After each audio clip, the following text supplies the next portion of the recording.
Hello everyone, कैसे हैं आप सब। आई होप कि आप सब अच्छे होंगे। मैं भी अच्छी हूँ। और जिस दिन एडिटिंग कर रही हूँ उस दिन मदर्स डे है, तो आप सभी को मदर्स डे की ढेर सारी शुभकामनाएं। जिनकी माँ है वो अपनी माँ की बहुत कदर करें, क्योंकि जिनके नहीं है उनको पता है कि माँ की क्या कीमत होती है। माँ सबकी जगह ले लेती है, लेकिन माँ की जगह जीवन में कोई नहीं ले पाता। ये मुझसे पूछिए है या फिर हम जैसे लोगों से पूछिए जिनके माँ नहीं है, क्योंकि माँ की कमी बहुत खलती है। शायद अपने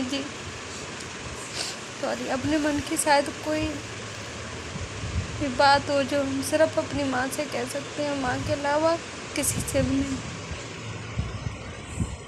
क्योंकि शायद वो रिश्ता ही किसी से नहीं होता है जो एक माँ से होता है। हम अपनी हर बात अपनी माँ से शेयर करते हैं, लेकिन माँ के अलावा किसी और से शेयर कर ही नहीं पाते, क्योंकि पता नहीं कब कौन किस चीज़ का क्या मतलब निकाल लेगा, ये तो कोई नहीं समझ सकता ना। तो बस माँ की कमी कोई पूरी नहीं करता, लेकिन क्या करें, जीवन तो सबके अपना चले ही जाता है।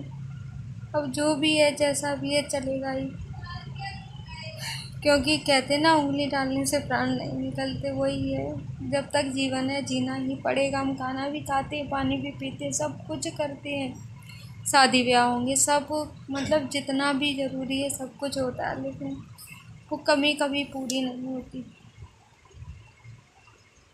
तो चलिए, मैंने अपने दिन की शुरुआत कर दी है, लेकिन इसके बाद मेरी तबीयत भी बिगड़ गई, क्योंकि मुझे पता नहीं बेचैनी सी हो गई, मुझे अजीब सा फील होने लगा। तो तबीयत शाम होते होते बिगड़ ही गई। बस यहाँ काम कर रही हूँ तभी तक ठीक है, उसके बाद तबीयत ख़राब हो गई। तो मैंने भिंडी और सारी सब्जियों को धो के रख दिया था। तो भिंडियों को मैंने पोंछ भी लिया है, क्योंकि उनको मैं सब्ज़ी बनानी है। और आलू को बॉईल करके रख दिया था, छील के मैंने इसको फ्रीज़र में, ताकि वो ठंडे हो जाएंगे, नहीं तो वो पराठे बनने में परेशान करेंगे। तो उनको छील के मैश करके मैंने रख दिया था फ्रिज में। और भिंडी को काट लिया, क्योंकि भिंडी खानी थी गुनगुन को। और चटनी भी मैंने साथ ही साथ पीस के रख दी है। तो बस यही काम है दिन का, तो अभी चलता ही रहता है। क्या करूं, जब तक कहते हैं ना कि जीते हैं तो काम तो करना पड़ता है। आपका मन करने का हो नहीं हो, लेकिन कुछ काम ज़रूरी होते हैं जो करने ही पड़ते हैं।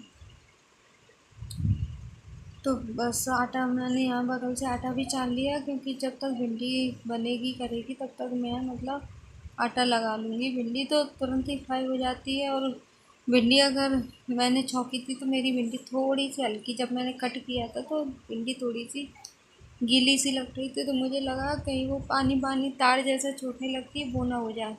लेकिन अगर आपको लगे भिंडी थोड़ी गीली है आपकी कटने के टाइम, तो आप उसको खुल के बनाइए, तो उसका जितना भी मॉइस्चर होता है उड़ जाता है, तो वो भिंडी ख़राब नहीं होती। मतलब जैसे होती ना तार जैसा उसमें निकलता है, वो नहीं निकलेगा। तो बस भिंडी बन रही है, तब तक मैं यहाँ आटा लगा लूँगी फटाफट से। चटनी भी पिस गई है, और मैंने वहाँ बगल से मतलब वो थोड़ा रायता भी बनाने की कह रहे थे, तो बस यही सब समेट के उसके बाद रायते बनाने की तैयारी कर लूँगी। आटा ढक के रख दिया है, और बस ये काउंटर टॉप को थोड़ा सा साफ़ कर लिया है। नींबू डाल दिया मैंने भिंडी में। और ये साफ़ कर दूँगी, क्योंकि जब खाना बनाना है थोड़ा साफ़ रहेगा तो अच्छा भी लगता है और मन भी लगता है, नहीं तो फिर बेचैनी सी होने लगती है। पर इस दिन मेरी हालत बिल्कुल भी अच्छी नहीं थी, मुझे बिल्कुल भी अच्छा नहीं लग रहा था। मुझे इतनी घबराहट हुई कि फिर मेरी तबीयत ही बिगड़ गई। तो आलू को देखा मैंने, थोड़े मुझे नहीं लगे कि सही से ठंडे हैं, तो फिर मैंने उनको रख दिया। और इधर मैंने बूंदी को गर्म पानी में डाल के रख दिया था, थोड़ी देर के लिए भिगो दिया था कि एक्स्ट्रा का उसमें ऑयल वगैरह हो तो निकल जाता है।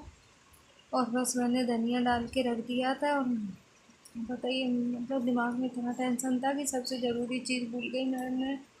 उस रायते में ना मैंने भून के जीरा डाला, ना उसमें तड़का लगाया, कुछ नहीं। बस अभी बगल में अभी मैंने घी गरम किया था तो निकाल लिया है पराठा के लिए घी। फटाफट से पराठे भर दूँगी, क्योंकि इनको भूख क्या, टाइम तो हो ही रहा था और आज तो नाश्ते में भी कुछ इतना हैवी नहीं था, हल्का फुल्का ही हुआ था, कुछ दलिया बना था क्या मुझे नहीं ध्यान। तो मैंने पराठा सेक लिया और इनको दूंगी। उसके इनको दे आई, उसके बाद जब गुनून को दिया तो वो कहने लगी मुझे रोटी भी खानी है। तो बस मैंने बीच में उसके लिए रोटी सेक दी। और मेरा आटा इस बार इतना ख़राब होके आया है कि मैंने वो मतलब ये होगा कोई 20-25 किलो आटा, लेकिन वो सब मैंने रख दिया। दूसरा गेहूँ मतलब लेके पिसवा लिए क्योंकि वो मुझे नहीं अच्छा लग रहा। तो अभी जो भी आटा है किसी गाय वगैरह के लिए दे दूँगी, जहाँ दूध आता है उसको दे दूँगी तो वो अपनी गाय को डाल देगा। तो बस अभी तो मैंने यहीं तक वीडियो शूट किया है, एडिटिंग भी यहीं तक की है। अब देखती हूँ अगर कंटिन्यू करी किया तो सुबह आपसे मिलूँगी, उसके बाद फिर से एडिट करूँगी।